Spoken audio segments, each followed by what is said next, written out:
Hi there, potential parents of possibly gay, bisexual, lesbian, or transgendered youth. So, when a young person comes out, it's very common for a parent or a friend to say, well, how do you know you're gay if you've never had dick? Or if you've never had heterosexual coitus? And to this, well, doesn't that kind of cheapen heterosexuality?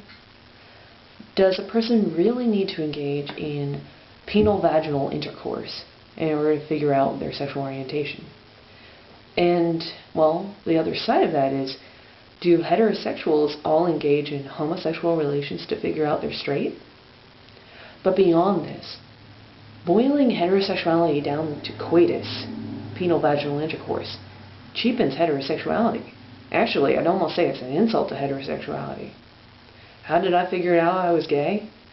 Because when I would watch characters like Willow and Tara from Buffy the Vampire Slayer, and it wasn't the going on, it was watching Tara give her partner Willow a hug. It was watching them look at each other in that special way.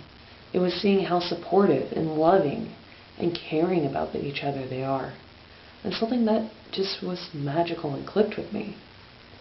Boiling any sexual orientation down to what happens in the bedroom really cheapens it. If somebody was to say that, I would kind of figure, okay, so wait a minute. Apparently heterosexual partners don't care about each other. They're not supportive of each other. They don't go on long walks and share things that they have in common. They don't have a good time together. They don't share laughs and tears. One partner doesn't drop off another at work and pick them up just so they don't have to have that drive-in. They don't cook for each other. They don't be there in the hard times. It's all strictly about the... And that also speaks to, okay, so wait a minute, if one partner was in a horrible accident and couldn't engage in that anymore, does that mean their relationship is over? Beyond this, as an LGBT adult, I know a lot of people whose bodies basically react as if they're raped, even though the encounter that they had was completely consensual, in the fact that they did go through the Coitus Test, or something very similar to the Coitus Test. I have several friends who have post-traumatic stress disorder relating to their heterosexual experiences, which boils back to the question of, okay, so mom says, oh, well, you ought to have coitus in order to make sure you're gay. So basically you're saying that you want your kid to get raped? Which even the cat disagrees with that.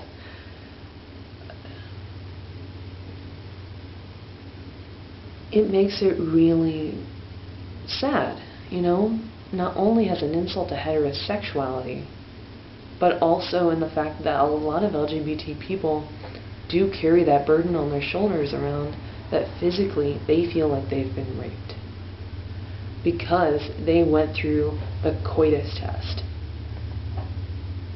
How many LGBT people would be better off if they had never gone through that and they had just listened to their heart? Sexual orientation is not about what goes on downstairs. It's about what goes on up here. How many out late but graders could personally attest that they were in a heterosexual relationship that was supportive, that was caring, where they were with a quality person, but there was just something missing. I was lucky enough that I did not have to go through that. And I was also lucky enough that I was both stubborn enough and strong of character enough that I chose not to engage in a heterosexual behavior. So, that's some food for thought for today. Always be willing to listen. Always be open to accepting. And remember, it's your kid, and you love them, right? Peace out.